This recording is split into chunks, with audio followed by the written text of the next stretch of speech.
Uyu munsi ndabazanira urutonde rw'abatunzi 10 ba mbere mu Burundi. Ndakubwira ivyo batunze bibagira abahambaye, inganda batunze utaruzi kandi urimo ba mbere babashorera. Bahaye ikaze kuri Onizime Niyo Daily, jewe ndi Onizime Niyo Mwungere, kaze. Amateka ni ibintu bitazigira vyibagirana kw'isi. Umuhinga wo kuba kw'isi ni uwushaka amafaranga, ariko akagenda arasoma amateka y'abakurambere, akamenya aho isi igeze, akamenya kugendana n'ibihe, kuko isi ihinduka ku musegonda. Natwe twafashe iya mbere kugira tubagezeho bimwe mu vy'ingenzi umuntu yoza aramenya. Aho ndavuga ivyabaye kw'isi mu myaka 1000 iheze, ibiba mu gihe ca none, ibinyabuzima bigiye bitangaje. Ivyo vyose ni kugira tumenye isi tubaye kuko iteye. Mbahaye ikaze mu bwami bw'ivyegeranyo n'amateka. Ku mwanya wa 10 hari Ndayishimiye Yusufu Nyange. Ni umukinyi w'umupira w'amaguru yabigize umwuga, akinira umugwi wa Odyssey Nice usanzwe ukina ihiganwa rya Ligue 1 mu gihugu c'Ubufaransa. Yavukiye mu Burundi mu gisagara ca Bujumbura kw'igenekerezo rya 27 z'ukwa 10 mu mwaka wa 1998. Afise uburebure bw'imetero 183, ibiro ni 80. Ngiki igitumye tumuzana ku mwanya wa 10. Ahembwa ibihumbi 78 vy'amayero kwezi. Yashize mu Marundi angana n'imiliyoni 561 n'ibihumbi 600. Aho ni harimwo ubushimwe bahabwa iyo batsinze urukino. Yongera akagira inganda zikomeye cane hano mu gihugu, amazu atandukanye agenda arubakisha. Ahandi akura amafaranga ni mu mashirahamwe bakorana n'ivyo kwamamaza nka Adidas, Nike n'ayandi. Yatanguye gukina nk'uwabigize umwuga mu mwaka wa 2020. Uwo mukinyi Ndayishimiye Yusufu Nyange yongera agatanga agashiro kabutse mu mugwi wamureze ari wo Aigle Noir, kangana n'imiliyoni 18 z'amafaranga y'amarundi ku kwezi. Asanzwe kandi ari boss w'umugwi witwa Vision FC ukina ihiganwa rya Primus League Burundi. Ku mwanya w'9 tuhasanga Alfredo Chilo Blogi, azwi cyane kwa zina ka Frojo. Alfredo yamuka mu gihugu c'Ubutaliyano hamandi yo kuba mu Gitatunga. Ni n'umugabo w'umuririmvyikazi w'umurundi Natasha. Mu 1990 niho yuguriye Hotel Club du Lac Tanganyika. Ni hoteli yakira ingenzi zikomeye cane, ikakira inama za leta, ikakira mbere n'inama mpuzamakungu. Iyo hoteli Club du Lac Tanganyika yinjiza amafaranga menshi mvamakungu. Hojo asanzwe afise amahinguriro hano mu gihugu cacu, harimo iyitwa Hojo Engineering ikora ibijanye n'ubwubatsi. Ayo mafaranga akora muri Hotel Club du Lac Tanganyika no mu mashirahamwe yandi niyo amushira ku mwanya w'9 mu baguze atunga 10 ba mbere mu Burundi. Ku mwanya w'8 hari umugwi atunga kazohera Veneha. Veneha nawe avuga nk'umwe mu baguze atunga baciye bugufi. Umuntu yagiye arashinga yavuze ko ubuzima bwo mu bwana atari bworoshe. Yagiye arakora urudandazwa rubayabaye akiri umwana, ariko bivanye n'ingene yagenda arakora cane adasuzugura akazi vyatumye agera hafatisha atangura kudandaza ibintu bikomeye. Imyaka mike cane niho yatangura gukora imigambi minini, ava kuri kwa gucuruza ivyo twita kudebereza. Bimwe mu vyo twakubwira atunze harimo company ikomeye yitwa Groupe Intertrade kazohera Tradeco. Iyo company yari ifise ivy'ifurunisa mu bushikiranganji bw'umutekano no kwivuna abansi. Ni company ikomeye cane hano mu gihugu, afise isoko iri ku rwego rwo hejuru, aheruka kubaka mu Kamenge. Aho sinibagiye ko afise ikipe y'umupira w'amaguru yitwa Flambeau du Centre. Iyo nayo ikina shampiyona ya Primus League Burundi, shampiyona mu Burundi, ama etage menshi mu bisagara vya Bujumbura na Gitega. amahoteli atandukanye hirya no hino asanzwe afise uruganda ruheruka kugurwa i Gitega rukora impuzu, aha rusangiye n'undi mugwizatunga ndakuvuga ko mumaze gukurikira. Dusimbire ku mwanya w'indwi aho tuhasanga umunyamafaranga azwi kw'izina rya Olivier Suguru. Suguru ni umunyamafaranga akomeye cyane, asanzwe afise amahoteli atandukanye hano mu Burundi n'izindi kampani zitandukanye. Asanzwe ari arongoye ikigo CFCIB, Chambre Fédérale de Commerce et d'Industrie du Burundi. Ni ihuriro ry'abagwizatunga bose bo mu Burundi rirongowe n'uwo Suguru. Afise uruganda ateraniye na Venera, uruganda rwitwa EATM mu mfunyapfunyo, East African Textile Manufacturers. Wuguruwe itariki 28 z'ukwa 11 2025 i Gitega, wuguruwe na nyinicubahiro Evariste Ndayishimiye. Ubwo ruganda rwatwaye ayangana n'imiliyaridi 20 z'amafaranga y'amarundi. Ubwo ruganda rufise abakozi barenga 160 ko niho rugitangura gukora, benshi muri abo n'abakobwa. Ku munsi rukora imyambaro 2000. Ubu nibwo rugiye kuzoza rurambika igisirikare cy'u Burundi hamwe n'igipolisi. Bongera kandi rugakora impuzu z'abanyagihugu n'impuzu z'abanyeshuri, udupira two kwambara n'ibindi. Twikomereze ku mwanya wa 6 naho hari Siyoni ko biri batazira Siyoni. Siyoni asanzwe afise ibintu byinshi bimwinjiriza amahera. Umuntu yagiye arashinga nawe nyene yavuze ko yatanguriye hasi cyane, aho yavuze ko yatanguye adandaza ibiyoba byo batembereza.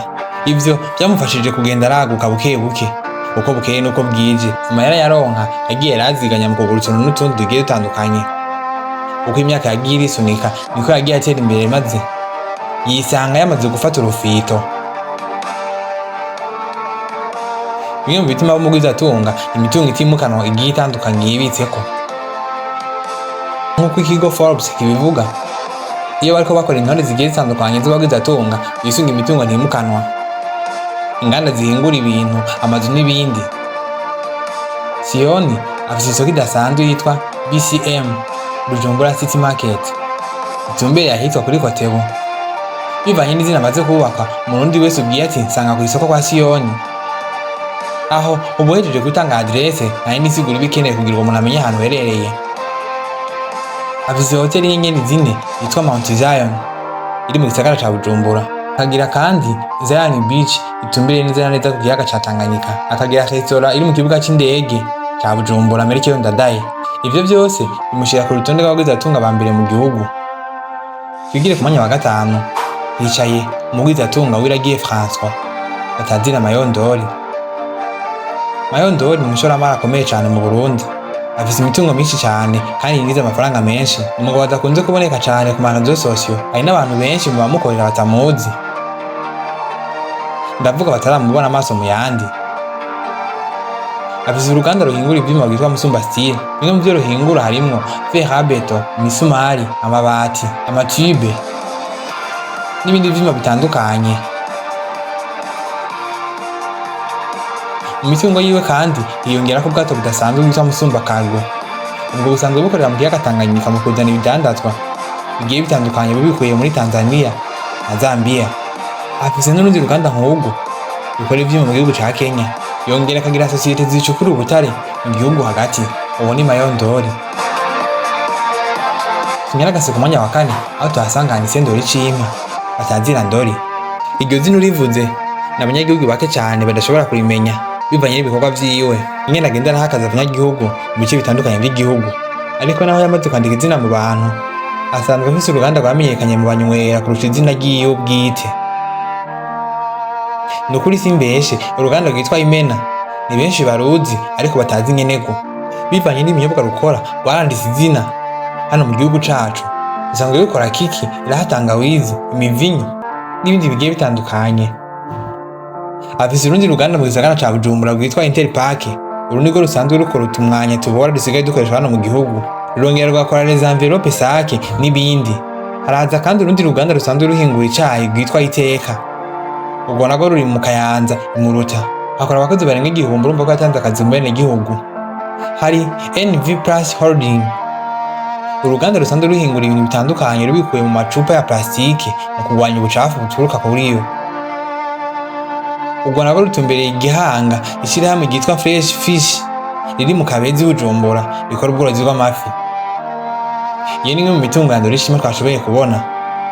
Umwanya wa gatatu twateretse umujejetafaranga Taruk Bashir. Taruk Bashir ni muntu ki? Mbega ni Umurundi 100%. Taruk Bashir yavukiye mu Burundi ku babyeyi umwe w'Umuhinde n'undi w'Umunyapakistani bari bafise ubwenegihugu bwa Tanzania n'Uburundi. Ngizi companies atunze zimushira ku mwanya wa gatatu mu Burundi mu baguzi atunga ba mbere. Mu 1996 yaguze uruganda ruhingura ifarini rw'Umuramvya. Yahise arunagura arugira umutonore. Mu 2000 niho yaheza kuruvugurura aca kwita Minorake, Minoterie de Grand Lac. Ruhingura tone 40,000 ku mwaka, rugakorwamo n'abakozi barenga 2,000.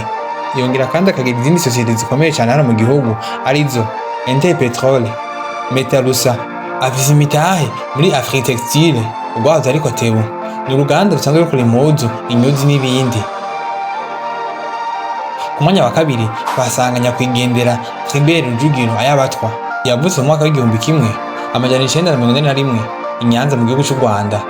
Yitavye Imana itariki 14 z'ukwa kane 2024 i Dubai muri Emirats Arabes Unis. Akiri umwana muto cyane mu 1960 yahunze u Rwanda ahungira mu Burundi. Ageze mu Burundi yagize imigisha agenda adandaza ibintu bigiye bitandukanye.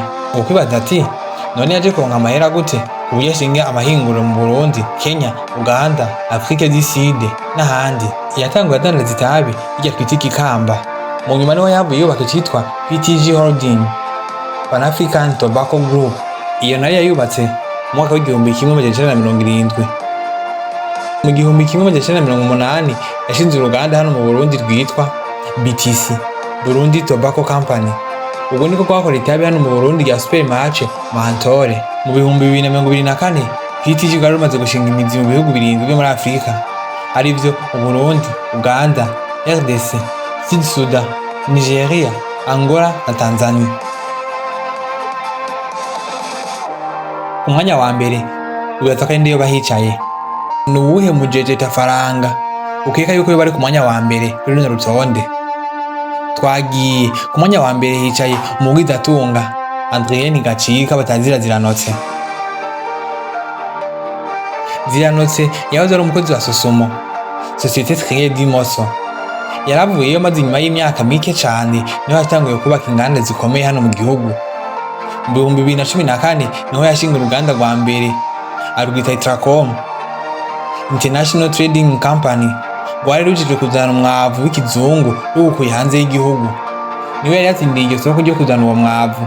Yari yaguze amakanyo menshi cyane adoshobora kwinjiza uwo mwavu mu gihugu, maze abenegihugu bakaboronka bitabagoye. Iyo Tracom yarahaye akazi ibihumbi byinshi by'abarundi kuko ifite na garage ijeje gukurikirana iyo miduga.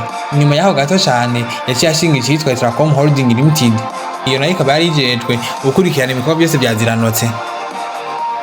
Mu 2019 Ziranotse yashinze Tracom Fertiliza ku izina rya Fomi, Fertiliza Organo Mineral Industrie. Uyu mwaka nimwe byo gukura umwavu hanze byaciye bihagarara. Fomi habwa isoko ryo kuwutanga mu Burundi bwose. Yatanguranye abakozi 250. Inyuma y'imyaka 2 yonyine mu 2021 Fomi yarigeze ku bakozi barenga 3,500. Yongera akagira banki yitwa BCAB itanga ingurane ku barimyi. Itrapake ihingura imifuko bakoresha mu gutekera uwo mwavu. Ubu Ziranotse ageze ku rwego rwo kubaka Fomi mu bihugu byinshi bya Afrika nka Tanzania, Angola, Nigeria, Uganda, Zambia n'ahandi.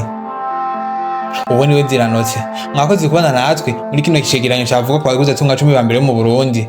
Muraba agashije kuri twebwe, turabakunda cyane.